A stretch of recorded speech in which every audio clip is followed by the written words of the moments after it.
God dwells in you. Let us pray. Holy and loving God, giver of all good gifts, this day we thank you especially for the gift of story, for creating us as people of story. We thank you for all who create stories, for all who critique stories, for all who plant narratives in our lives and spin them out in our lives. We thank you for the gift to tell the story and to hear the story and to connect our stories and all stories with your great story of creation. In Jesus' name we pray. Amen. Welcome if you are new at All Saints or visiting us this morning and would like to be kept up to date on events of interest here. There are green contact sheets near both of the doors. Please take a moment to give us your contact information. Say hello and welcome to all those who are streaming with us. Everyone turn around and wave at the camera. Hello to the streamers. Great to have you here. We get streamers from not only all over this country, we literally get streamers from all over the world. No pressure. And so it is wonderful to have all of you here in body and also virtually. At all times, we put our faith into action at All Saints Church. I'm not sure if you've noticed that, but we tend to do that around here. And every week we focus that on one or two things that are specific import to the mission of this community. This week, in the wake of the firing of Acting Attorney General Sally Yates for what appears to be her trying to do her job in upholding the Constitution, we're writing our senators and representatives, encouraging them to do the same thing, to uphold the Constitution, to do their job, and to exercise tough, vigilant oversight of presidential appointments and government operations. And so we would ask you, we see the list over there at the action table. Please make sure you sign that before you leave. Also, when you stop by the action table, there is an updated sheet of how you can be part of Sacred Resistance daily. And we're just going to make this a part of our daily routine. We're going to get up, we're going to drink our coffee and tea, take a shower, say your prayers, read your Bible, and call your senators and representatives. And we're going to do that every day, yes. And so stop by to learn more. It is your generosity that makes everything happen here, your generosity and God's grace that makes everything happen here at All Saints Church. And so we ask you to continue to be generous with your giving. If you are streaming with us online, I'm going to look right in the camera and say this. There's a little button on your screen that says donate. Please press it and make a gift to support the ministry of All Saints. And those of you who are in this room, there's various types of buttons. You can do it on your phone. You can do it in a pledge card. Please give to support the work of the body of Christ in this place and out in the world. What I get to do, applause for that. That's good. What I get to do a lot in this forum is I get to introduce people who need no introduction, but that I get to introduce anyway. And we have one of those here this morning in Ken Turan. But as I was doing a little bit of research on this, I found a tidbit that you all may already know since he's such a great friend of All Saints, but that was news to me, and that was that Ken discovered film as a child, left undisturbed to watch $1 Million Movie on WOR TV Channel 9 in New York. It was then that he discovered a love of cinema that never left him and honed his eye for the most acute details and the grandest of scenes. He is the film critic for the Los Angeles Times and for National Public Radio. He's written a whole bunch of books, and he is a teller and a critiquer, a critic of story. And he's here to share with us about the Oscars, about Sundance. Would love to hear your take a year after Oscars So White and sort of what's going on with diversity in our storytelling. But I'm going to sit down now because you didn't come to hear me, and I'm going to introduce Ken Turan.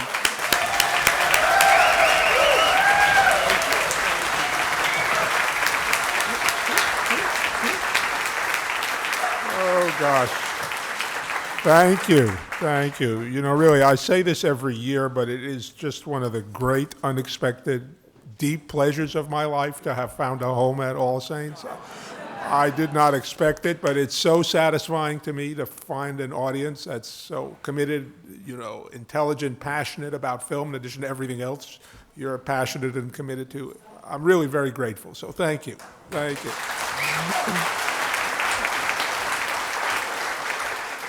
Yeah, I want to, as usual, the lion's share today will be questions. I love the questions that you people have for me. But I wanted to say a couple of things, about the Oscars. The first, as Mike said, it's kind of fascinating that the year after the Oscars So White situation, you have a year where there's a lot of films, a lot of good films that have people of color in them. Fences, Hidden Figures, Loving, Moonlight, probably forgetting something. The reality is that this is just, in some odd ways, this is just an accident. These films were already planned. It's not like these films are not a response to what happened last year. They were already in the works. What comes out in a given year is just a reflection of kind of the luck of the draw. But, the problem, really, I was talking to a friend of mine about this. The problem is not with the Academy. The problem is with Hollywood. The problem is systemic. The problem is that these things don't get into the pipeline. And, the Academy is doing its part. They're diversifying the membership. They're adding people. We have to hope that Hollywood is going to do the same and, is going to understand that this is something that should be done for any number of reasons, including economic. There's these stories, some of these films have made a lot of money, will make a lot more. They're just it's just kind of baffling why it hasn't happened until now, and I'm hoping that everything is pushing it in a better direction. There are just a couple of Oscar categories I wanted to highlight, and then, if people have questions about other categories, I'll deal with them. But the documentary category is fascinating this year because we have 3 superb documentaries on race relations in this country. To have one would be good. To have 3, all nominated, 3 out of the 5, and they're all terrific films. I'm assuming a lot of people here have seen all, if not, one, if not all of them. But the one that just opened theatrically after a week's run is Raoul Peck's I Am Not Your Negro, a film about the writings of James Baldwin, which the thing that I always say about this film, this is an exciting film to experience. This is what you don't expect about this film. It's going to be serious and important and thoughtful, but it is an exciting cinematic experience. So it is I think it opened Friday, and it'll be around for a while. If you haven't seen it, you don't want to miss it. Ava DuVernay's 13th is a powerful film. O.J. Made in America, likewise, 7.5 hours. It's a big commitment, but I could have seen more. If you would have said there's another 3 hours that they found somewhere I would have said send it over. And also Fire at Sea is a remarkable documentary about the big issue of our time, the refugee crisis. It's a quiet film. It's an unusual documentary. It doesn't hit you on the head, but by the time it's over, you really are powerfully moved. So the documentaries are great this year. And the other thing I want to say about the foreign language films, one of the things that interests me about them is that, the Academy membership and me personally, and I think, people here as well to a certain extent, we are nostalgic for the kinds of films that Hollywood used to make. Hollywood is not making these films anymore. Hollywood is deeply invested, as I don't have to tell anyone, in superhero movies and comic book movies and things like that. But people still have a nostalgia for these kind of old-fashioned movies that are involved with stories and issues. And a lot of the films that are nominated, I was tend to forget these things. Tana, which is a film from kind of the islands around Australia. Land of Mine, which is, I believe, from Denmark. Ove, which I have only seen part of, also from Scandinavia. A Salesman from Iran. These are classic story-driven, idea-driven, issue-driven even films. Hollywood used to make these films, and they don't anymore, but the Academy still likes to see them. They like to recognize them. So that's, it's a particularly rich grouping this year. All 5, Toni Erdmann, the German film, is a very wonderful film, an unusual film. I really don't know which one is going to win, but all of them are worth catching up to. Some of them are still in theaters, you can stream them, but they're a very unusual group, very strong group. Okay, I don't want to say too much more. I want to answer your questions, so I think I'm ready. I hope I'm ready.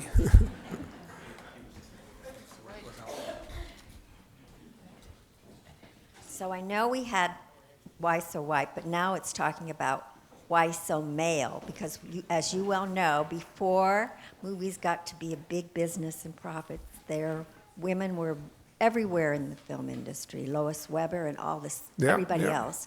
And now it's still hard for women to do anything, either below the line or above the line.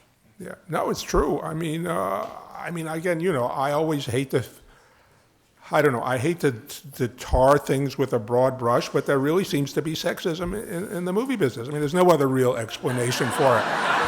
Do you know what I mean? I mean, that's what it is. And, you just have to keep pushing. I mean, everyone has to keep pushing and saying that this is wrong, systemic change takes a while, but it's a definite real problem, We're all the worse for it, but, we just have to, also, I mean, we have to support, when women do direct, we have to go to their films whether we like them or not,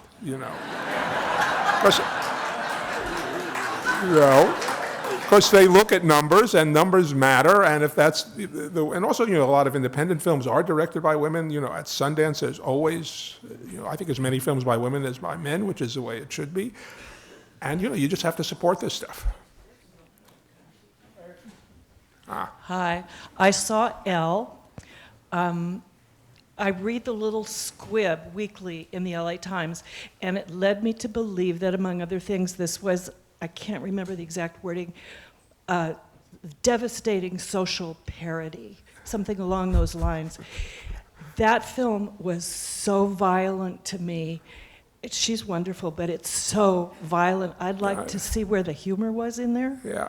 I did not write that line in the LA Times, I agree with you, actually. I mean, I think that she's a marvelous performance. The film was just, it's not what I'm looking for, It was just, there's violence in it. You're supposed to take it in a certain way. To me, it's just violence. I can't take it the way you're supposed to take it, Yeah. About Viola Davis's nomination for Best Supporting Actress in Fences, being that she's the only woman, it's a major role. Why would she not have been nominated for Best Actress instead of Best Supporting? That's a very interesting question, and I only know part of the answer. Basically, the studio, in collaboration with the actress or actor in question, they decide what they're going to put it up for. Do you know what I mean? And a decision was made. I'm not sure why, and I don't know how involved Viola Davis was in it. Initially everyone thought she would be, the studio would push her for Best Actress. Maybe they thought that category was more crowded. Something, and I don't know how consulted Viola Davis was. She may have been a fan of moving. She may have not wanted to move. That I don't know. But, somehow the decision was made to put her up for Supporting Actress instead.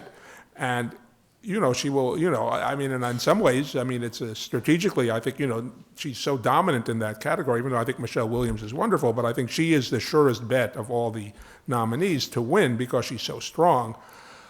It was a strategic decision. That's why she's there. It had nothing to do with her performance or valuing or undervaluing performance.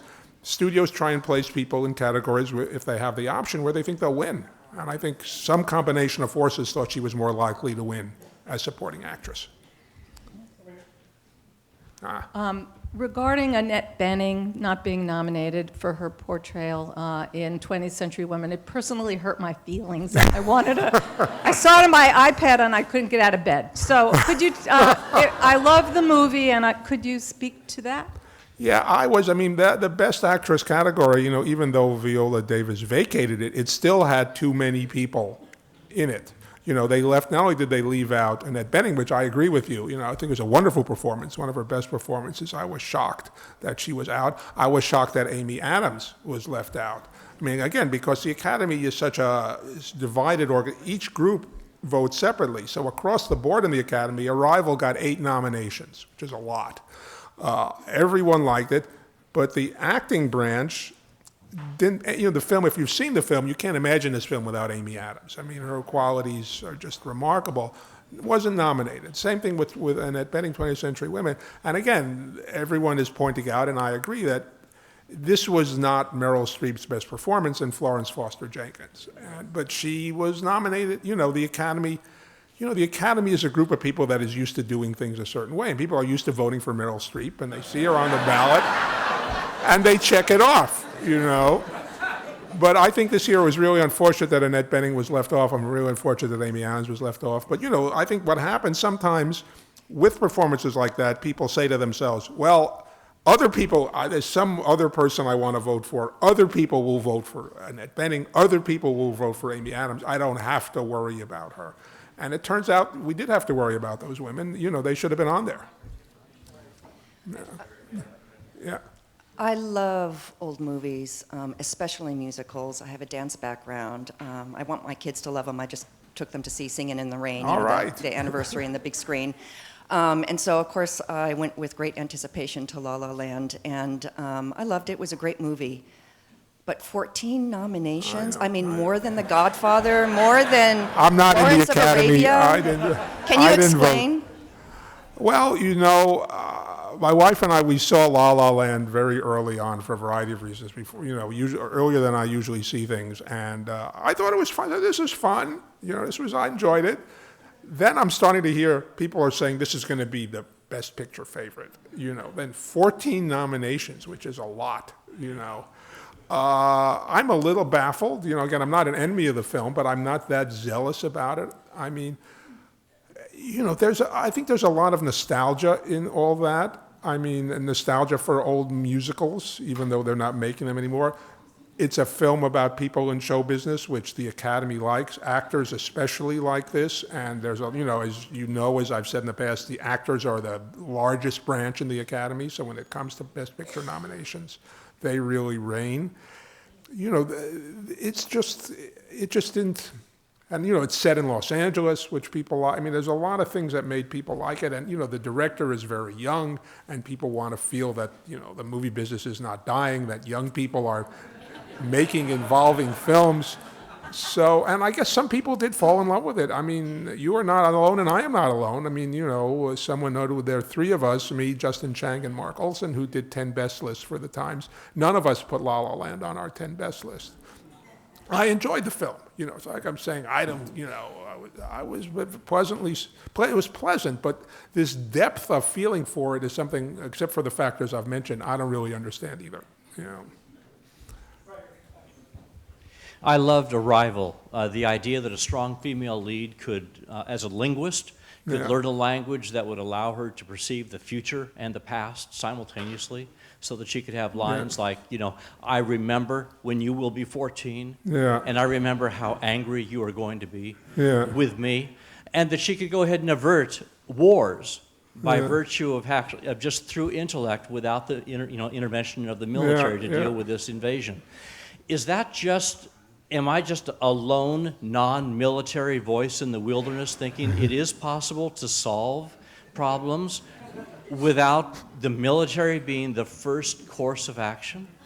Well, I think, we wouldn't be joined together in this room if we didn't believe that, I think we all believe that, I mean, Arrival is a remarkable film. I mean, I think it's one of the films that was a real surprise this year.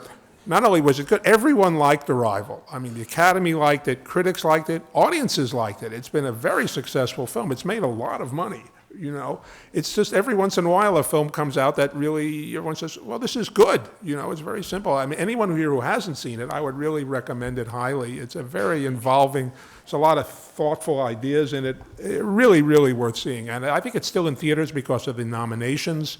It's worth seeing on a big screen. It's very well composed. It's very involving visually.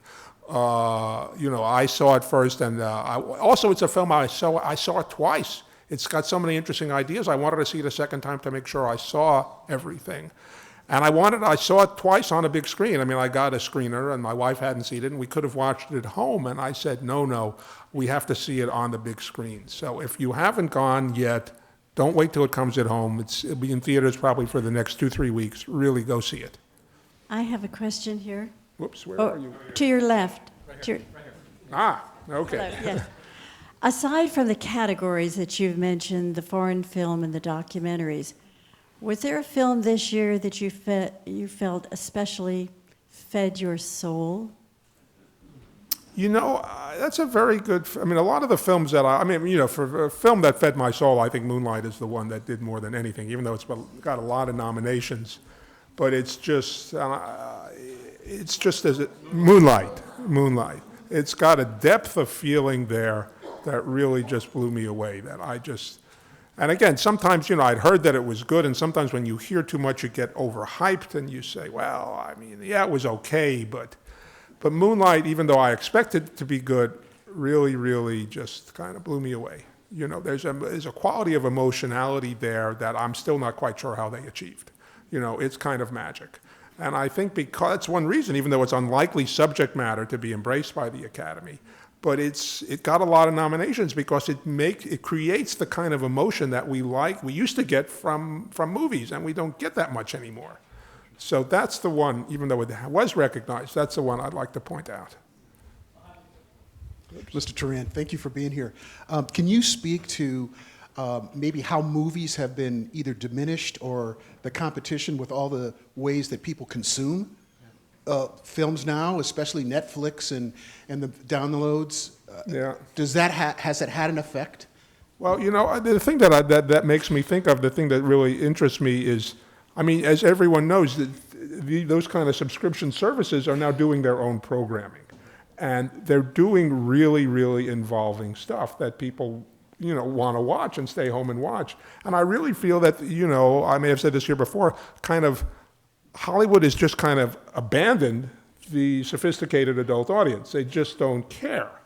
And it was like a big, opportunity sitting there, and the cable network said, well, we'll do that. So you get all this stuff at home that, except for example, like Arrival is a wonderful film for that reason. I mean, that really is a classic kind of satisfying film, but mostly there's so much stuff isn't involving that people want to stay home and watch because it's programmed for them. And the movies are not really programmed except that, in the end of the year when the Oscar nominees come out.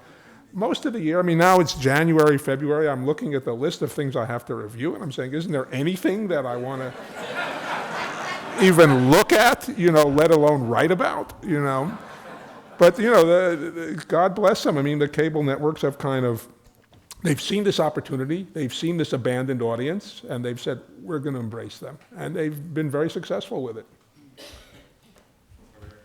Yeah. If La La Land wasn't on your 10 best list, can you... Oops.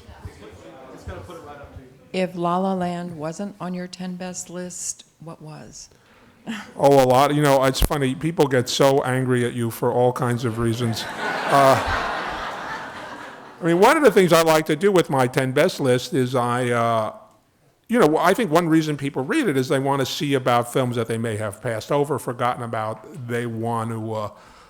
it's a way of tag films so that people say, watch this, see this, this is interesting. So I put a lot of films on my 10 best list. I had, 16 or 18 this year. And, I break them up into categories. And I should have brought it with me. I got an outrage. You think people get mad about the stuff that our president does? I got an outraged letter from a man who really said, how can you, it is just morally indefensible to have 16 films or 18 films on your, he was really angry. It wasn't like, so there's too many films for me to remember, but the ones that I've mentioned, Loving is a film that's been unfortunate, except for Ruth Negga's nomination as Best Actress. It was neglected by the Academy. It's a wonderful film about Loving versus Virginia, the case that broke miscegenation laws before the Supreme Court. Moonlight I've mentioned. Those documentaries, the 3 documentaries I mentioned, I put all of them on. See, I put all 3 documentaries as one choice. And I said, you can't do that. As far as a little film, and Arrival was another one, a little film that I really liked that I didn't think got the due. It's because it was a genre film early in the year. Jeff Nichols, the guy who did Loving, did a film called Midnight Special, which is an unusual film. It's kind of a science fiction film, but it's very emotional and humanistic, a wonderful performance by a small boy. That film has been really, I mean, critics liked it when it came out, but no one wanted to see it. It was hard for the studio. It came out through Warner Brothers. They didn't know how to promote it. It was hard to give people an idea of what it was about. But it's really quite a good little film. So I did put that on among the dozens of films on my 10 best list. That is there as well. Hi. Hi. Can you talk about your favorite animated films? Also, did you see Wow. Moana? Yeah, I did see Moana. Animated was a very strong year this year. A lot of good nominees. I am a very late, literally I saw it with my family, I'd say a month ago, 2 months ago. Zootopia was one of the last films I saw in the year, which I thought was everyone told me how good it was, and I just never caught up with it. But I really think they did a very good job of kind of combining entertainment with real kind of important, messages and, values more than the films usually do. So I was a fan of Zootopia. Red Turtle, I don't know if anyone has seen it. It's one of the 5 final films. It's a Dutch animator who, first feature he'd ever done. It's a dialogueless film. It's set on a desert island.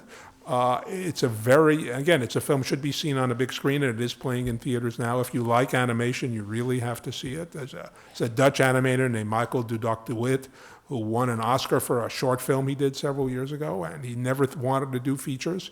And he got a call from Studio Ghibli in Tokyo, the people who distribute Miyazaki, and they said, "We want you to do a feature for us." And he was so blown away that he said, "Okay," and this is the result. It's quite a beautiful film. I like Moana, but it's a little slick for my taste, but I liked it. I'm glad it's there. I prefer Zootopia. What's that? Oh, yeah.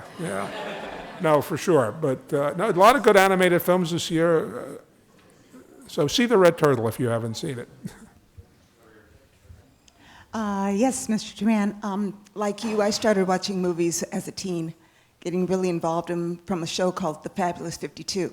Used to come on like Friday nights or something, and they'd show all kinds of movies. They had more than 52. But my question is, in your review, I think it was of Fences, you compared, what you said was Denzel Washington had a different take on the character of Troy Maxson than James Earl Jones did.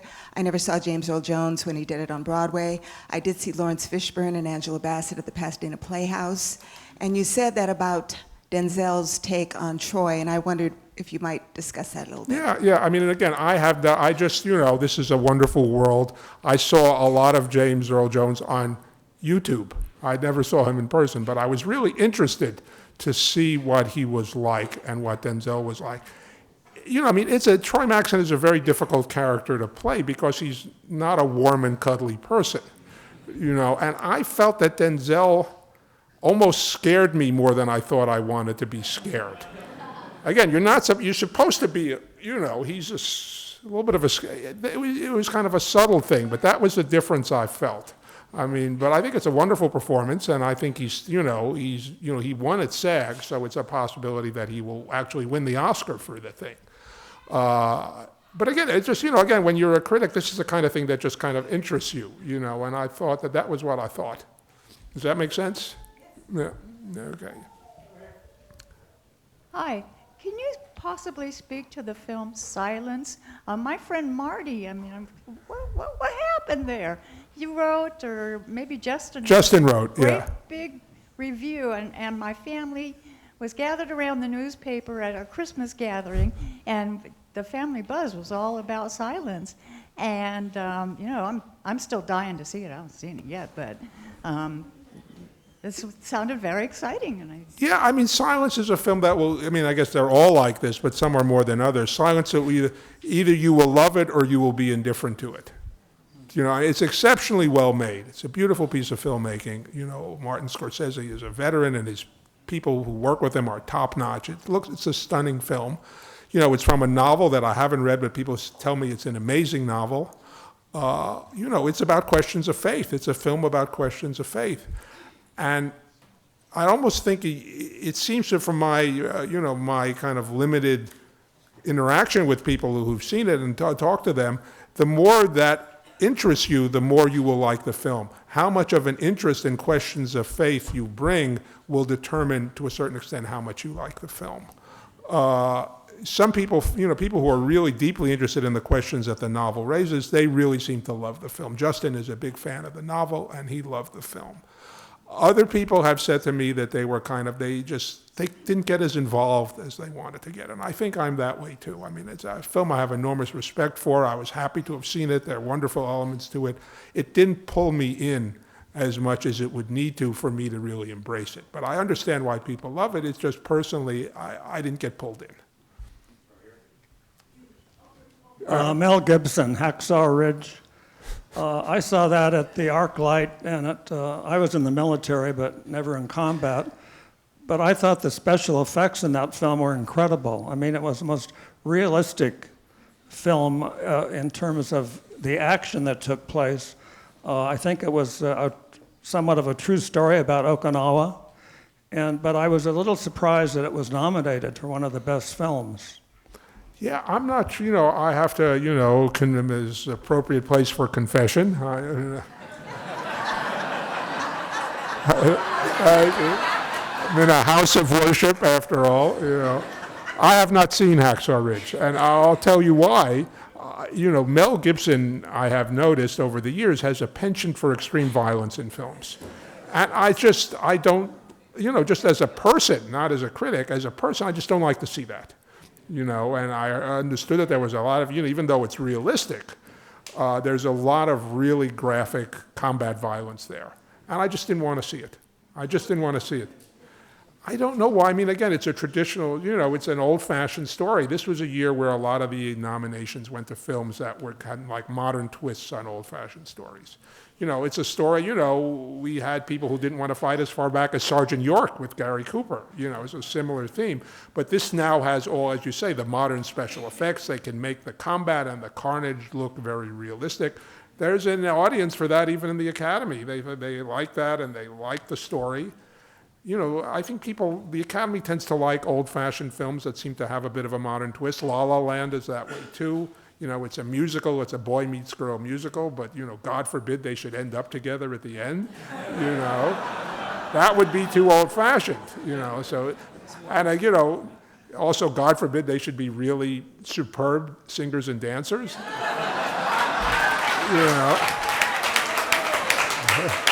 So, I'm old-fashioned, but the Academy likes things with a little bit of a twist. So I think that's one reason they liked Hacksaw Ridge. And if they ever do an expurgated version without the violence, I'll take a look. Over here. Yeah. You were talking about foreign films, and there's one from New Zealand that you seem to like a lot, as I did, The Hunt for the Wilder People. Oh, my God. Did that, I recommended it to so many people, and everyone loved it. I love that film.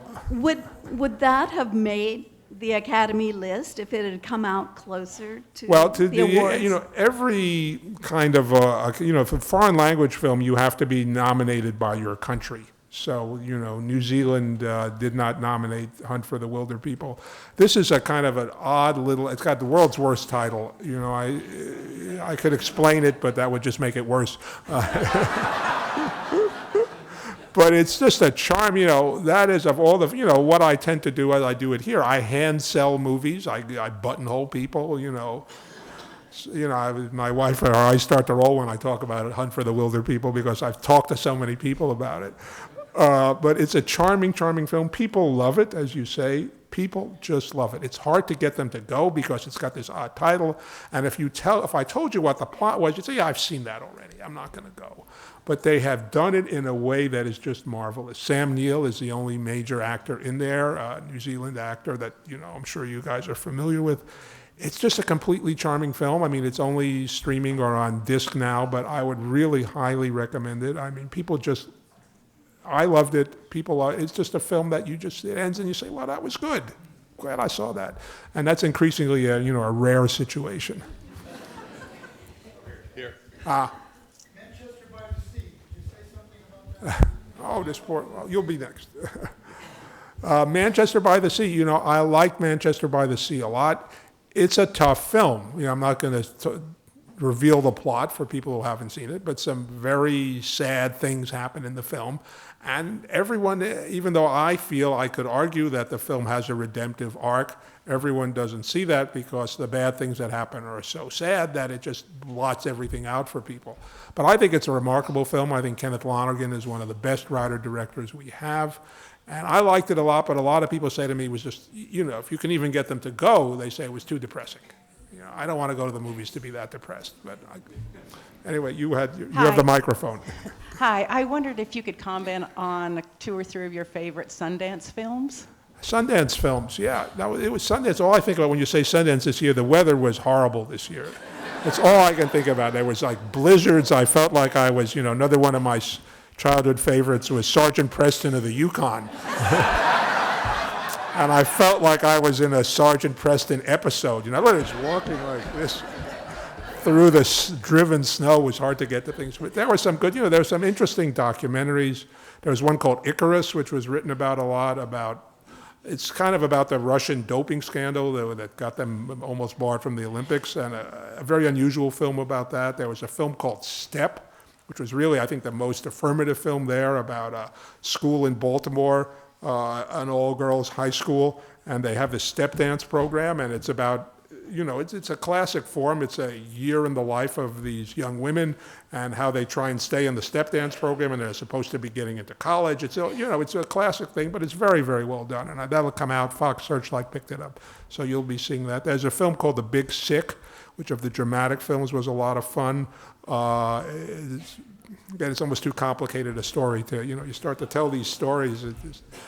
But those were fun. There were some good films there. Nothing, frankly, that blew me away. I mean, in years past, we had Manchester by the Sea. Last year, Brooklyn came out of Sundance, which was a wonderful film. Nothing of that caliber this year, at least not for me. I'm right here. Look sort of straight ahead to your right. Ah, there you are. I got to get this down. I got to do better at this. My 2 favorite movies, and I saw a lot of them this year. You haven't talked about a lot, and I didn't see on your lists, so I hope they were in your extra dozens. They were Lion and Hidden Figures. Ah, okay. Yeah. Thank you, I'm glad everybody. you paired those because I think they're very similar films. I mean, they really are what, for want of a better shorthand, I would call audience pictures.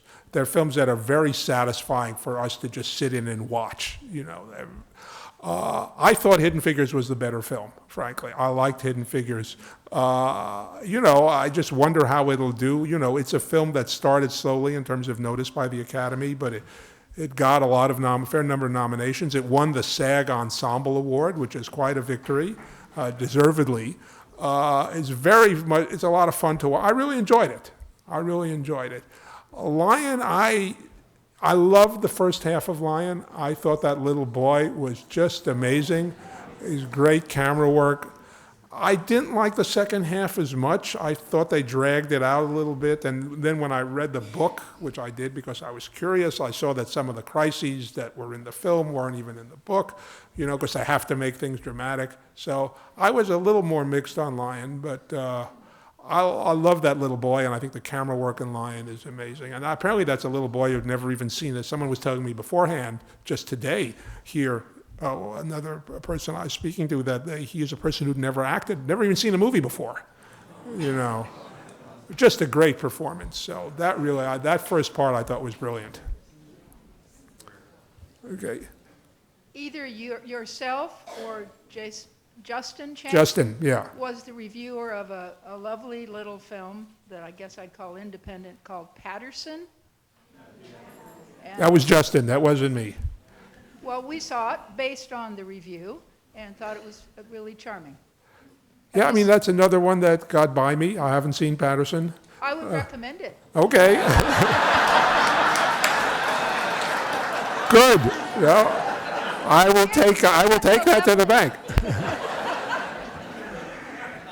Thank you. No, I'm always looking, again, one of the things I do at Sundance is you just ask everyone you talk to, what have you seen that you've liked? I mean, what have you seen that you've liked? And you just really want, that's how I found out about Hunt for the Wilder People.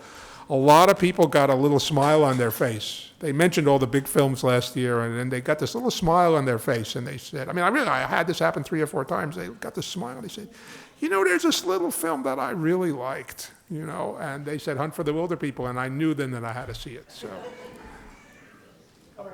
Okay, On inauguration night, we had a screener, and I thought it was appropriate, so we watched A Monster Calls. And I loved it. Could you comment on it? Yeah, I'm a fan of A Monster Calls. It's an unusual film. I think that's why it hasn't gotten more traction. It looks like it's a kid's film. It's really not a kid's film. It's as much for adults as it is for kids. It's based on a young adult novel that had a very unusual genesis. One of the characters, the mother character in A Monster Calls, is dying of cancer, and the original idea for the young adult book came from a woman who was herself dying of cancer. She died before she could finish the book, and they gave the idea, with her estate's blessing, to someone else who wrote the book. It's a very, it's surprisingly moving film. It's about a boy who's trying to cope with the fact that his mother's dying, and this kind of, played by Liam Neeson, this kind of monster kind of comes out of a tree in his backyard and kind of confronts the boy and tries to, in very unusual ways, in ways that you really wouldn't expect. He tells him stories that don't make any sense to the boy, and the boy says, "What kind of story is that?" But it finally all works out. I thought it was quite a good film, but people can't pigeonhole it. And if you can't pigeonhole it, people don't know what to do with it. They don't know whether to go or not. I want to ask you about a movie that almost universally got panned, but I happened to be in San Francisco, and I read a review in the San Francisco Chronicle of the movie that loved it, so I went to see it. It's called Passengers. Now, Passengers has a twist in the plot, which is very controversial. When I saw the movie, I thought it was legitimately handled, and I thought the movie was beautiful. Yeah, I was not. I had high hopes for Passengers. It stars Jennifer Lawrence, and who was the actor? I'm blanking his name. Another very popular actor, Chris Pratt. I like them both. They're usually. They thought they'd make a great team. The director is a Norwegian director whose previous films I'd really liked. I have to say I was disappointed. I didn't hate it, but there wasn't enough there, and what was there, I kind of expected. And the twist, which I won't mention because people haven't seen it, I just didn't find it convincing. I found it irritable. And it hasn't done well. Sometimes critics don't like a film and America says, who cares what you guys think? We're embracing it. But in this case, audiences didn't seem to like it either. Yeah. Okay. I wonder, with all of the current movies that you have to review and other movies that you want to see, do you ever despair, or do you ever even have an opportunity to go back and watch some of the old films again? And last night I was doing some research, and I saw a clip of A Day at the Races. And, not only was it great, but I discovered Ivy Anderson, this singer I'd never heard of, this African-American woman who was in Shuffle Along and then traveled with Duke Ellington, and she does this big number in the middle of the movie. It made me want to go back and watch the whole movie. Oh, yeah. And, they're great pleasures, but limited time, right? Yeah, I love old movies, as you can imagine. As a fan of $1 Million Movie, you know that I love old movies. I see them every chance I get. That's an opportunity for me to plug something, even though it's on the other side of town, that's going to happen in a couple of months, that if you love old movies, UCLA, the Film and Television Archive, which shows movies at the Hammer Theater, at the Billy Wilder Theater and the Hammer Theater, once every 2 years, one of the things UCLA does, not only are an archive, they preserve old films, they restore old films, they bring old films back to light, and every other year they have a festival of preservation. They show the best of the films that they've saved. Films that were previously in tatters, you couldn't see them, or the prints were terrible. And the Festival of Preservation at UCLA at the Hammer is coming up in a couple of months. And if you like old films, you really, I know, believe me, it's a schlep from Pasadena to Westwood, but this is one of the great places to see old films, unusual old films. So, and on a big screen with a receptive audience. It's a wonderful experience. So maybe I'll close with that, with a plug for the Presnell Reservation. And thank you.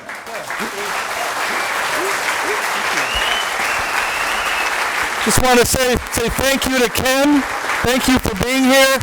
Thank you. We'll do this again next year, if not before. Thank you.